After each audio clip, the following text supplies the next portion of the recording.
Good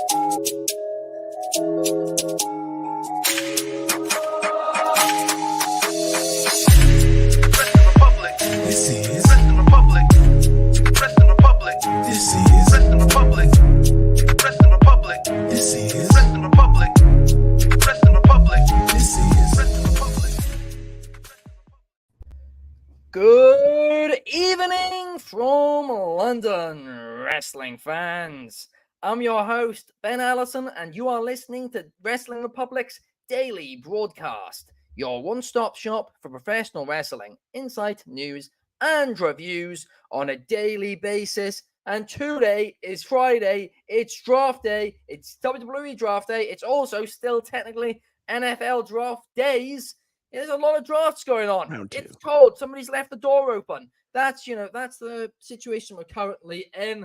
I'm happy because I've just submitted my university work.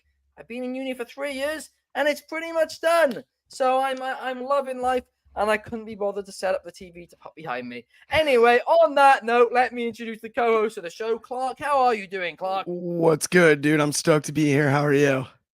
I am delightful. I am pumped. And we got a lot to talk about today, but also joining us, we have Carter Crisp. How are you, Carter? Ben, I'm good. I got my name above me.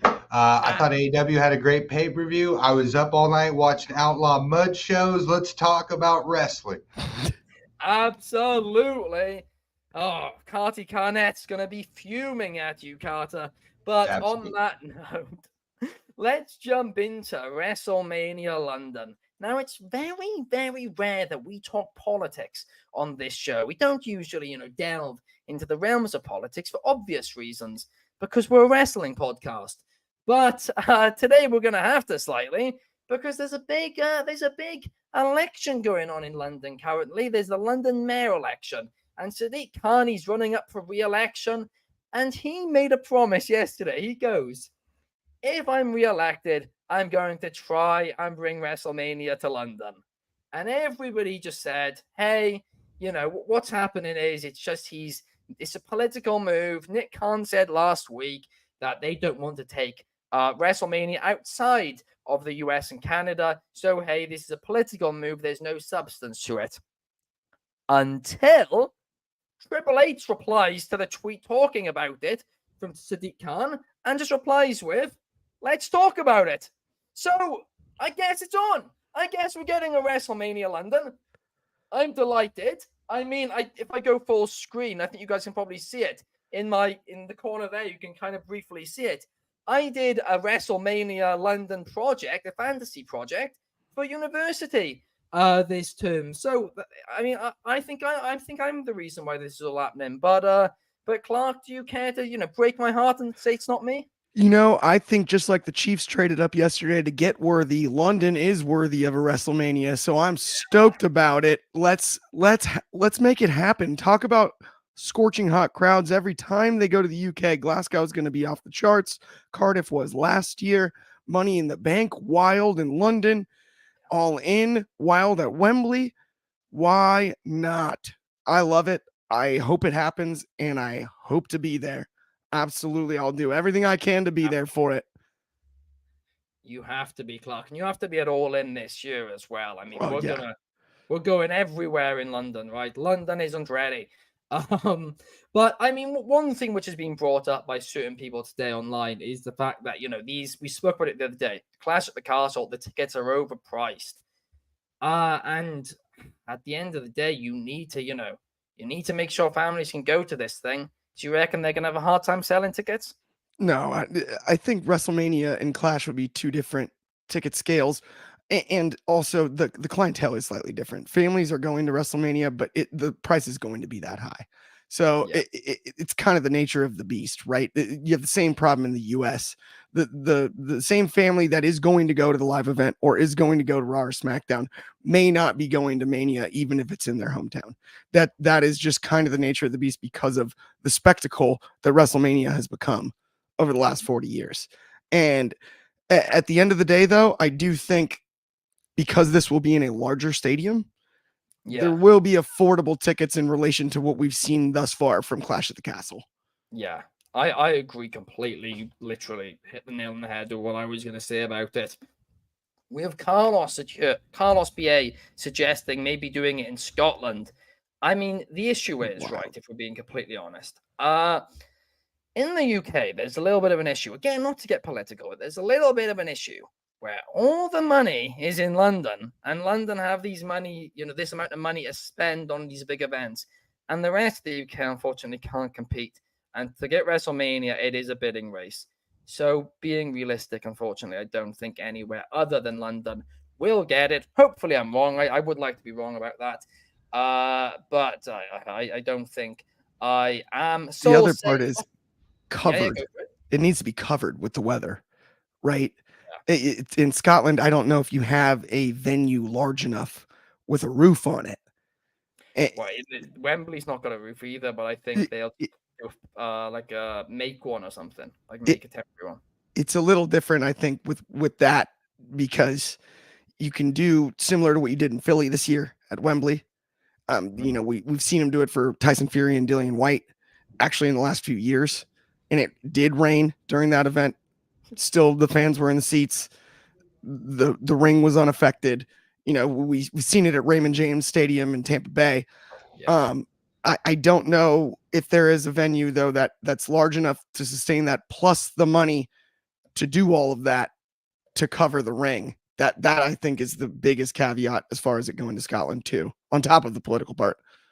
Yeah, no, I 1000% agree with you. And I mean, so in his original tweet, Sadiq Khan said, London's the events capital of the world, and everybody's memeing it and stuff. But I'm going to be completely honest here. There's an argument for it. I mean, I don't think there's any other city in the world with just 10 stadiums in it.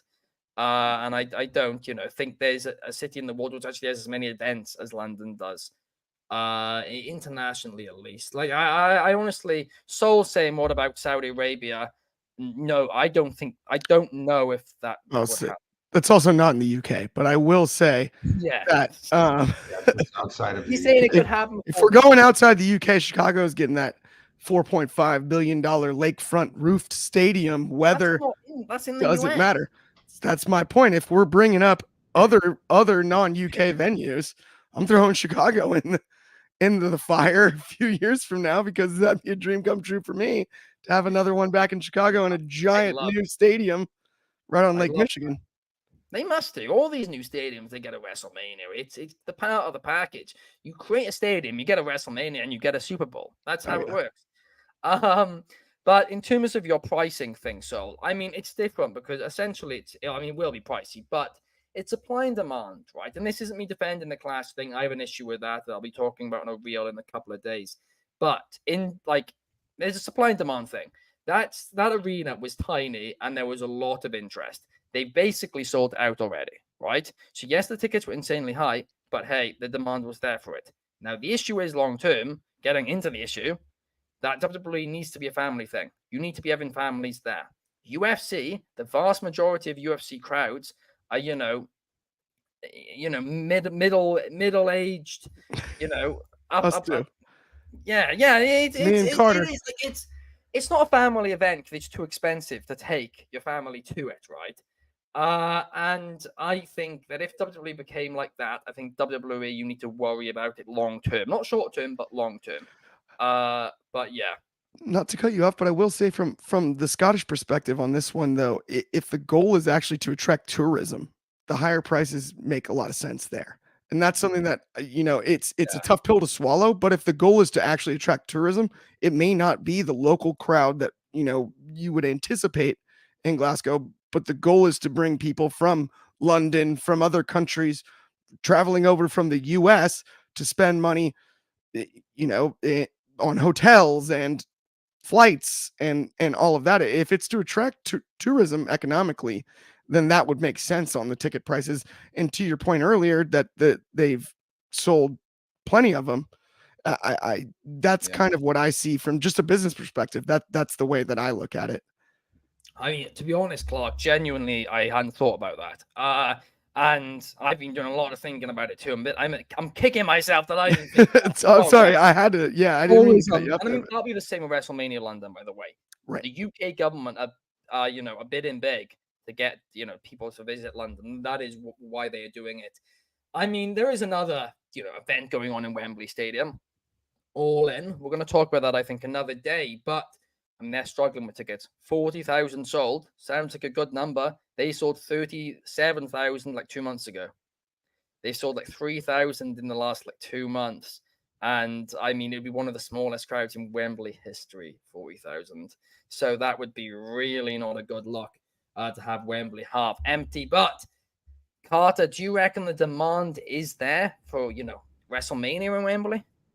I think it's a good idea. I mean, WrestleMania, it is like it's more than WWE now. It is a smorgasbord of wrestling events. So Ben, if it does come to London, you also get DDT. So be very excited about getting DDT. You will have Cheetah, the wrestling gerbil hamster, will finally be in London, England. But no, I think any big city, any big market, I think is good. The one thing I don't want, and I'm sorry, I hate to go against Seoul again, but I do these Saudi Arabian boxing events where you have to wake up at 8 a.m. It's done by 12. I'm sorry, as an American, I am sick of them. So I'll wake up at 2 a.m. for London. I'll wait any time for London, England, but no more. If you're gonna have Riyadh season, have it in LA, have it in Chicago, have it in Miami, so I could get a decent night of sleep. But no, I think London's a great market. You can have a season celebrate in your where you live, do it in another country. But yeah, anyway, carry on. Exactly. That's exactly what I'm saying, Ben. But no, Cheetah will be in London, so you should be very, very. No, I mean, I think London's a great market for it. It's just the time change is a little interesting, but WWE's moving up, and we're seeing interpromotional wars. This is, a little shot at AEW, see if you can fill up Wembley more, and I think it's great. I think it's good for business, and I think.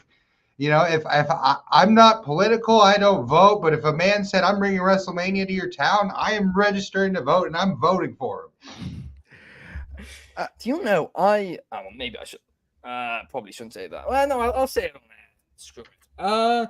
But I almost forgot to, because I live in Wales and London, but because I'm a student in London. But I didn't realize I have to register to vote in London. And I realized, I got a letter off them telling me you need to register, otherwise it's illegal. So I've registered. Maybe, who knows? Maybe I'll vote for WrestleMania London, or maybe I'll turn heel and vote against it. But I do have a picture of your favorite DDT mascot. Yeah. I will say also, Carter did make a great point about the time change thing, though. That is another factor. Tickets wise, I think it's no problem in London. The time change affects programming in the States. It does. It definitely does. The start time, and that is a risk for the WWE in that regard.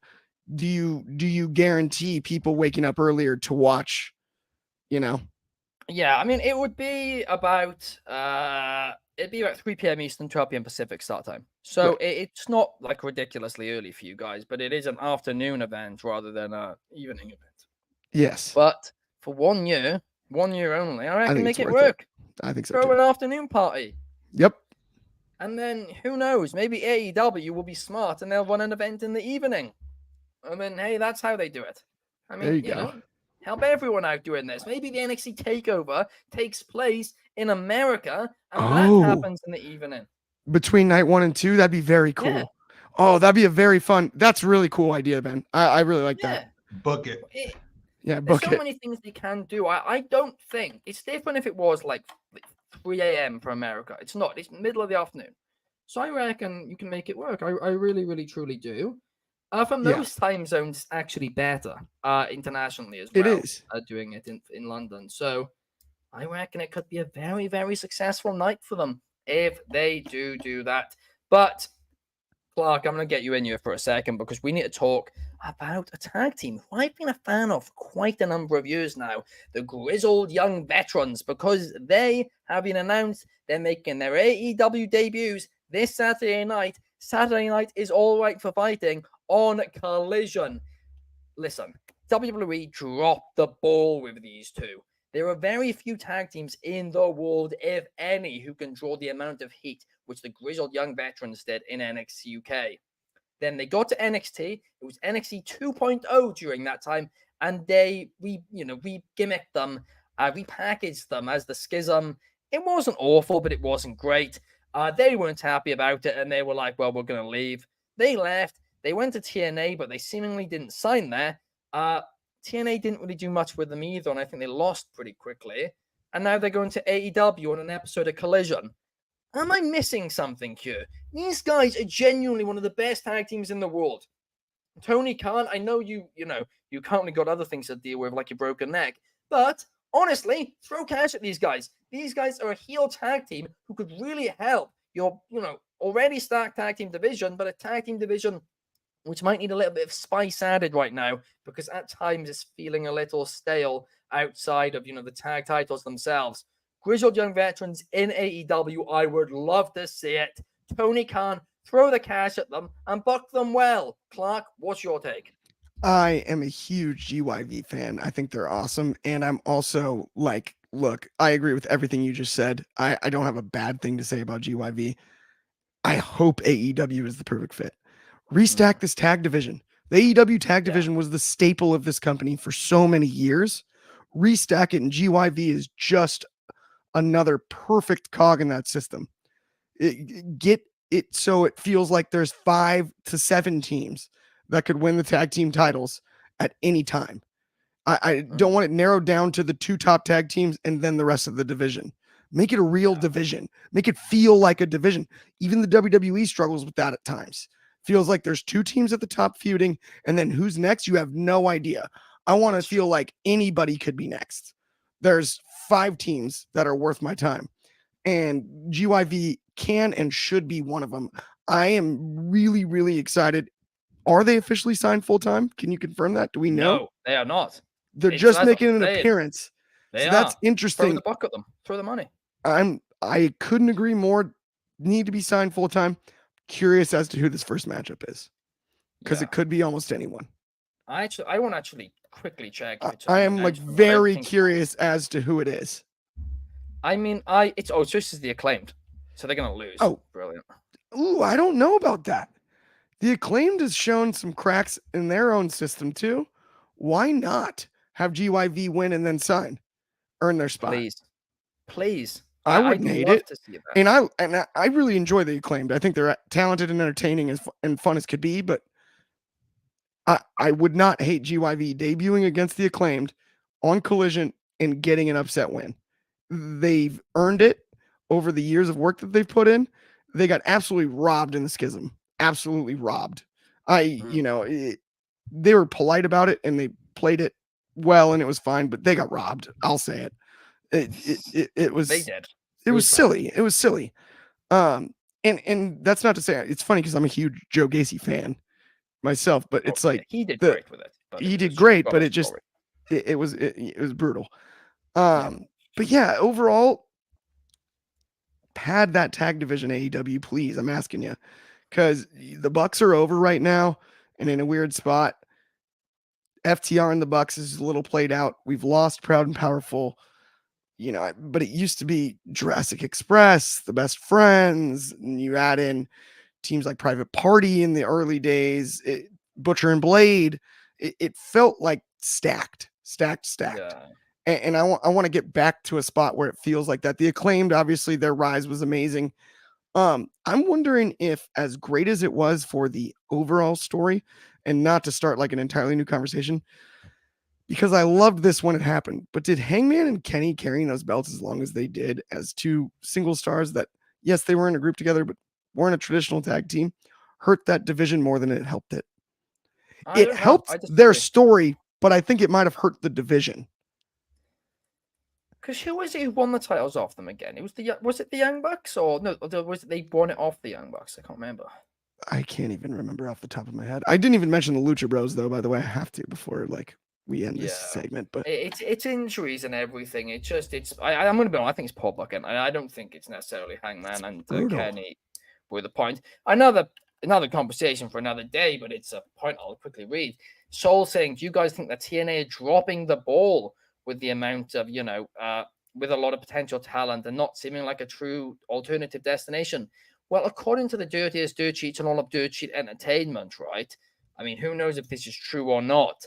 Their latest pay-per-view was down, I think, 70% or 80% with buys. I mean, that is bad. That is like very bad. That's low. So I don't think they have the money. That's my answer to you, Sol. I don't think they have the money to spend on it. I mean, it would explain the cut of Scott D'Amore. We don't have the money to pay for all of this. Yeah, it's bad. It is. It's very bad. I think TNA's done. I think the idiot of the week's TNA, unfortunately. There it is. Idiot of the week, TNA. Yeah. I mean, yeah, to be fair, as much as I love the TNA name, it's hard to market him. But Yeah. on another note now. Oh, Carter seems to have lagged out, and oh gosh. Carty Carnett is here. Right, before we get into you, Carty, right, I need to say something positive, and I'm going to say something positive about our great friends over at Next Level. Now, if you guys don't know what Next Level is, listen, there's a lot of links on social media nowadays. You might not know where to find us on X, on Twitch, on all of these platforms. Well, Next Level put all our links for us in one place. All you need to do is go to nxconnect.me/Wrestling Republic to see all our content across all platforms linked in one place. Plus giveaways. The 2K one is now over, but there's going to be another one. It's a very exciting one happening in, I think, the next few days or the next week. I will give you guys updates on that as soon as it comes out. And this one is exciting. Trust me, it's well worth it. It's free, guys. Just click the link. You can see all our links. Plus, there's exclusive wrestling content on there too. It's nothing to lose. It's absolutely free. It's as simple as that. Go to nxconnect.me/Wrestling Republic to see all our content across all platforms, all linked in one easy place. It's simple. Right, on that note, let's bring in Carty, shall we? Carty, I don't know if you were watching the NFL draft last night, but well, of course, after this week's AEW Dynamite, Mr. Tony Khan, well, he got Meltzer drivered, or I think they call it now Tony Khan drivered, onto his head. The Young Bucks, the Elite, the new Elite turned heel on Tony Khan, and yeah, he was obviously injured during it. I completely forgot. I was going to say the Elite turned heel on the Elite. But basically, Tony Khan, injured neck, bad neck. It's all gone wrong for him. But last night, he was shown... by the way, am I lagging for you guys? Am I all good? No. Perfect. Okay. Full speed. Perfect. Sorry, my computer, guys, it must top be speed. Old. But anyway, last night, NFL draft, they were talking about, the back teams, all the teams, the backroom staff for the teams making the picks. I don't know all this. The war room. The draft room. The war room. The draft room. Oh, war room. Oh, that's what they call it. The war room. That's fun. I like that, actually. Well, anyway, Tony Khan was in the war room with his father, and he was wearing a neck brace. Now, listen, do I think it was a good idea for them to leak the CM Punk footage? No, I don't. I still think that was bad. But do I think everything they've done from that moment has been perfect? Yes, I do. People don't realize how genius, absolute genius of this. And I don't say this about Tony Khan much, but that was an absolute genius move. And I'll tell you why. That went viral on social media. Why is, the Jaguars guy wearing a neck brace? Oh, AEW. What's AEW? Oh, it's a rival competitor to WWE. What's that? This did the job. It was an interesting story. It was an entertaining segment. And now it's getting you a bunch of, engagement online. Great move, great decision. But, Carty, was that a bit of you? Or was that not up to your standards? Now, I would like to rename this move the David Sheldon driver. Now, one thing, first and foremost, Mr. Benjamin, as you can see, I am wearing the Buccaneers.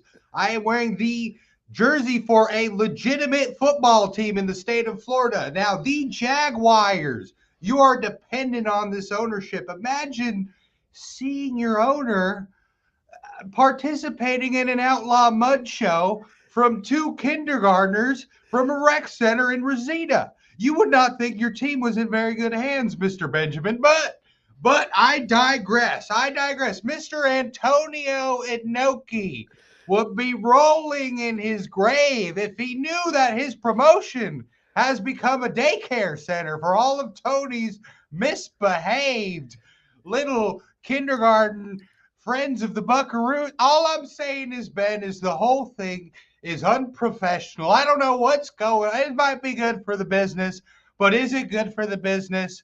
I go to my old friend and I say, has big corporations ruined what I once loved? Well, I mean, that's certainly a perspective on it. I gotta say, I mean, have they? Maybe they have. Maybe we're getting political a bit more. I know you love to get political, Carnett. So quite a few interesting points there from Mr. Carnett. But I was under the impression that Mr. Carnett was actually an Atlanta Falcons fan back in the day. But that's neither here nor there. I might be talking about like an uncle of yours with an O, not an A. In Carnett, I'm saying, and Michael Penix Jr. Woof, what a pick that was. But I do agree with you, Ben. This is one of those things. This was brilliant. It was Andy Kaufman, but the opposite. It was perfect.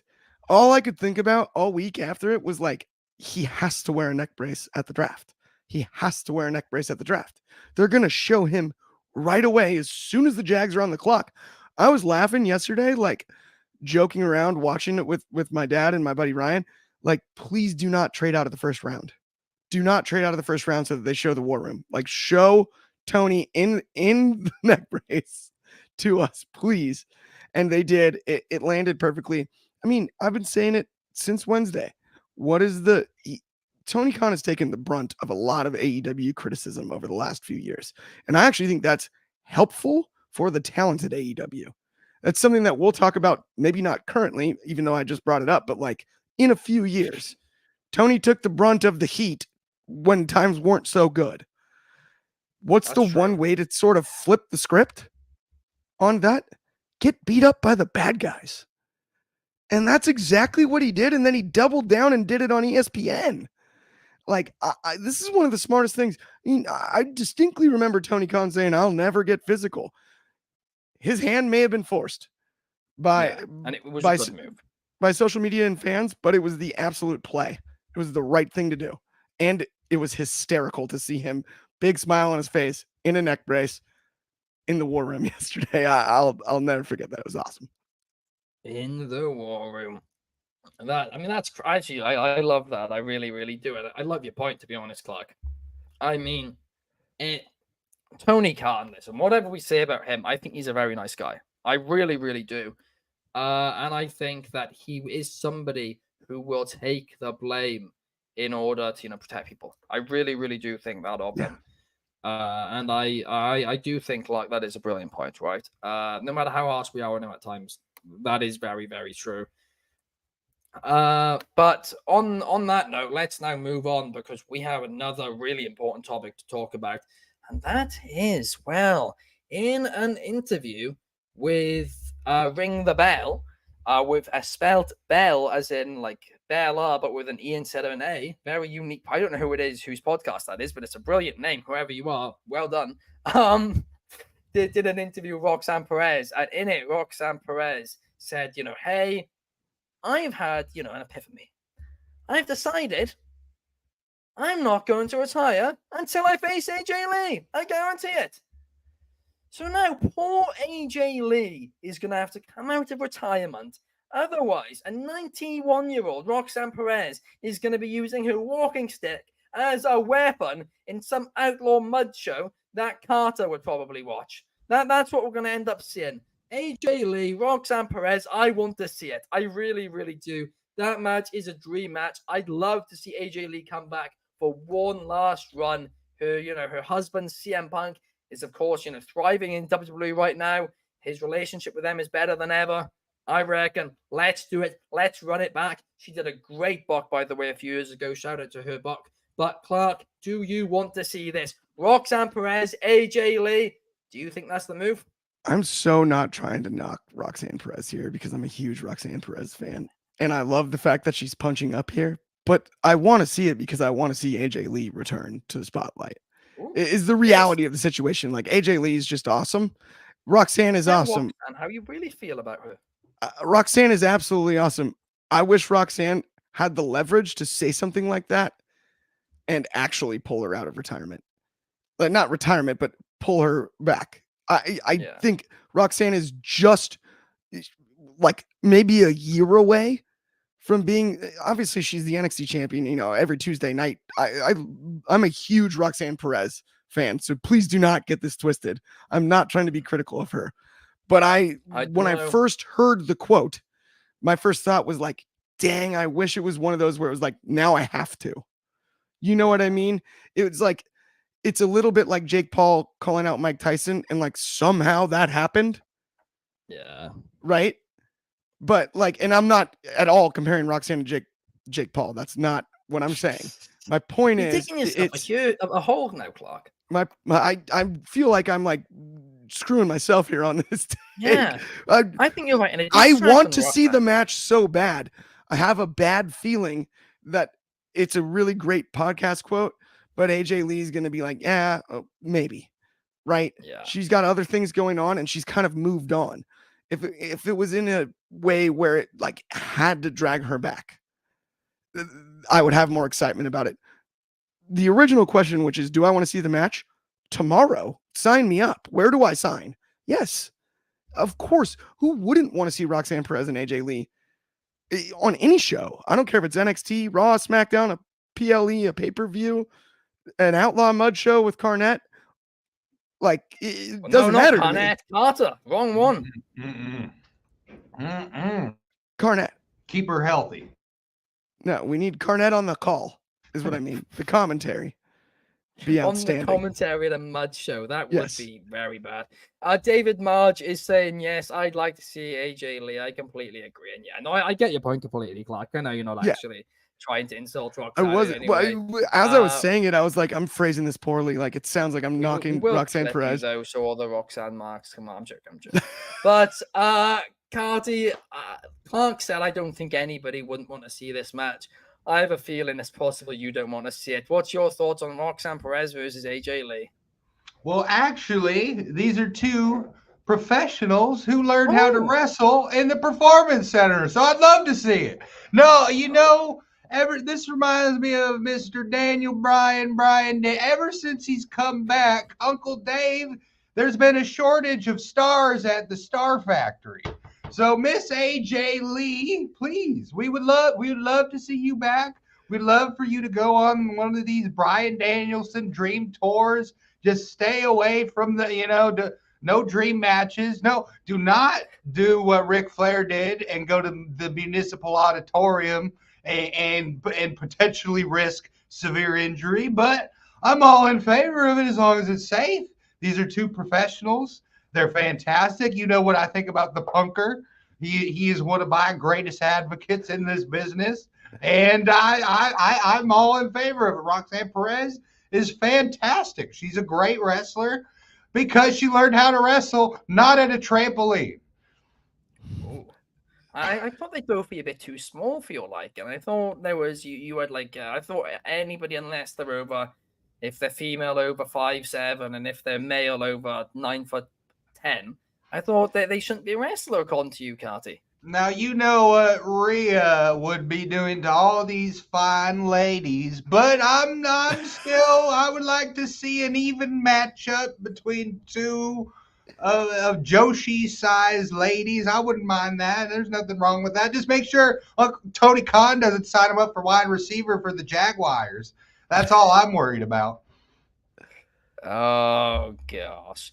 I mean, Jordan David Fox over on X is saying Tony Khan is a joke with that shot he just took at WWE on the NFL draft. They were laughing at it. It wasn't a shot at WWE. That wasn't a shot at WWE. It was him advancing a storyline on AEW. I'm as harsh on Tony Khan as anyone, right? People know this if you watch this show. I'm harsh on him. But, he got attention on the product. The WWE didn't attack him. It has nothing to do with the WWE. This is like the least shot at WWE Tony Khan's ever had. And even Pat McAfee didn't take a shot at AEW when he spoke about it. It was he mentioned the Sting match on air. Yeah, it was very professional. David Marge said, "Be funny if Tony signed a talent from AEW as a Jaguar." Oh, he said he's on the just way. happened. Is round 2 live? I don't think round 2 is live yet. Wait, sorry. I might have gone ahead of myself if something else. Is round 2 live? Carter, you're in the NFL jersey. Carnet. I don't know how a computer works. My cousin runs my Twitter, so and I am the dark account up right now. I don't think it's live. WWE. It couldn't have just happened. No, he did. What did he say? Oh, he called WWE the Harvey Weinstein of professional wrestling. Oh, got him. Wow. Jordan, I take back what I said. I am now once again a critic of Tony Khan. Well played, by the way. Good comment. I knew it. I knew Tony was unprofessional. I've been screaming this from the mountaintops. He's running it like it's a rec center in Reseda, and he's on ESPN. It's a problem. Did the Jags draft Roman Reigns? Am I missing something? This is absolutely ridiculous, right? Because I know people who were, victims of Harvey Weinstein. Yeah. And to just Tony Khan. It's a bad line. That is the single most stupid line you've ever said. I take back every good thing I said about you. And TNA are no longer the idiot of the week. You're the idiot of the week. What are you doing? Just don't mention them. Maybe Vince. Yeah, but like you said, WWE. The quote is, right. AEW is the Pepsi of professional wrestling, and WWE is the Harvey Weinstein of professional wrestling. What? That's a tough phrase. And he said we are the most successful challenger brand in sports since the AFL in 1959. Well, that's true. WCW was more. It was like they became the brand. So you can't say that they weren't at one point more successful than AEW on that. That's a good point. What about OVW? Well, no, it is bigger than OVW. What about when I was running it? Check out The Wrestlers on Netflix. Great show. Monster shout out. That is bad. Yeah, I mean that's not it at all. That is. Try again. I'm a bit fuming about that. Anyway, let's now move on. Let's talk about the draft, shall we? Tonight, draft night, right? And I'm not talking about the NFL draft, although it's that too. It is the WWE Draft, Friday night SmackDown, and the rules are a little bit different this year. Me and Sean did a fancy draft the other day, and we now find out it's all completely and utterly pointless because champions aren't drafted this year. They've split them over 2 nights, which we knew was going to happen. But there's also like a really small list of names, plus everybody from NXT. So that's interesting. Tonight, people who are available are AJ Styles, Alba Fire and Isla Dawn, Alpha Academy, Andrade, Bianca Belair, Bron Breakker, Cedric Alexander, and Ashante the Adonis, Ivar, Jey Uso, LA Knight, Liv Morgan, Nia Jax, Randy Orton, Ricochet, Seth Rollins, Shayna Baszler, Sheamus, the Bloodline, which includes Roman Reigns, Solo Sikoa, and Tama Tonga, and then the OC, which isn't including AJ Styles. It's just Luke Gallows, Carl Anderson, and Mi Chin. Now, I want to go around this panel, right? And I want to ask you guys, who do you think will be the first pick for each brand in tonight's draft? We know NXT are involved. We don't know how they're involved. Are they going to get picks? Are they going to make trades? I don't know. It's very confusing. I've no clue. I was thinking about this earlier. This isn't how they're doing it, but this is how they should do it. They should have SmackDown and Raw draft all their own wrestlers, right? They draft everyone on the roster. No free agents, they draft them all. Then there's a 24-hour period, which could be, or maybe there's the 2 shows next week, so the week after the draft. Both of those 2 days are 24-hour periods where rosters can trade any of their talents for NXT talents, right? So maybe you send down a Cedric Alexander to get a Baron Corbin and Carmelo Hayes or some variety of that. That makes sense. It's trades. It would make sense. That would work. But right now, I have no idea how that is going to work. But Clark, regardless of how it is going to work, I've said work a lot. It feels like a work. This is not a work. This is a real, genuine take. I want to get your thoughts on who you think will be the first draft pick for all rosters tonight. This is brutal because it's such a funky pool. It is. I'm going to go with, who has the first pick, Raw or SmackDown? SmackDown tonight, Raw on Monday. SmackDown tonight because it's Friday. That makes a lot of sense. I'm gonna say SmackDown keeps the bloodline with their first pick. No brainer. That one seems like a no-brainer. And then I'm gonna say Raw takes Randy Orton. Raw takes Randy Orton or keeps Jey Uso, but I think it'd be a swing and a miss to make it look like you're just keeping Jey Uso away from the bloodline, even if it is like a strategic we're keeping Jey Uso on Raw thing. I think it would be a swing and a miss to have bloodline go 1, Jey go 2 to Raw, and then it's like, okay, so we have another year of they're not around each other.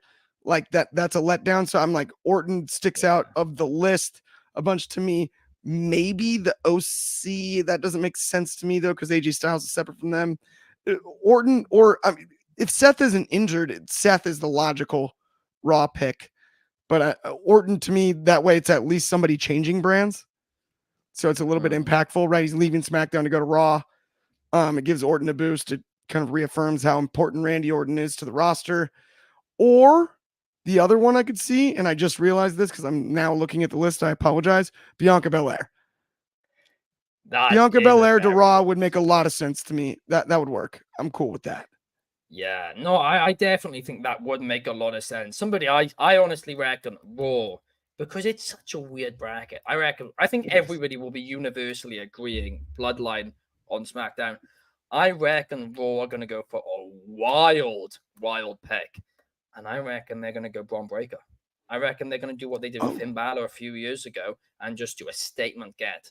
Hey, we want the young guy. He's on SmackDown right now. Let's poach him. I think that would make a lot of sense. Braun works too in that spot. Yeah, but it's funky with the list. The list is like, it's a weird one. Yeah.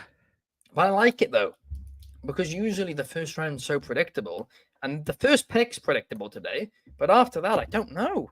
Like, I kind of wish they made it totally random and just played it out. Draft lottery again. No, like literally just anybody's available, but play it out the way that you want to still.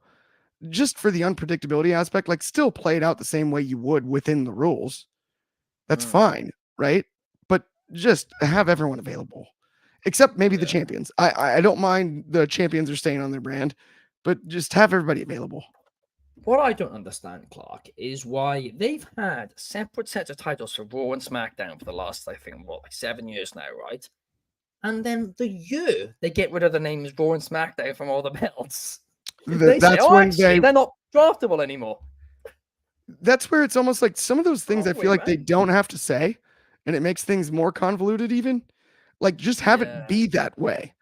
Like, you don't have to say Raw or SmackDown, but have it be clearly like the World are on one and the WWE's on the other, right? Like, that's fine. That's one thing we don't need explained. We need other things and stories explained better. Yeah, no, absolutely. My phone is blowing up about this Tony Khan stuff, by the way. A lot of people are not happy. But no, I do agree with you. I mean, I'll tell you someone who is happy about the draft being tonight. That is David Marge. He is hyped for it. I'm hyped for it too. I'm staying up, right? I'm getting the graphics ready. I've got fancy graphics all planned. You know, X and X, or whatever their name is drafted to SmackDown, drafted to Raw. The graphics are ready. It's going to be graphical.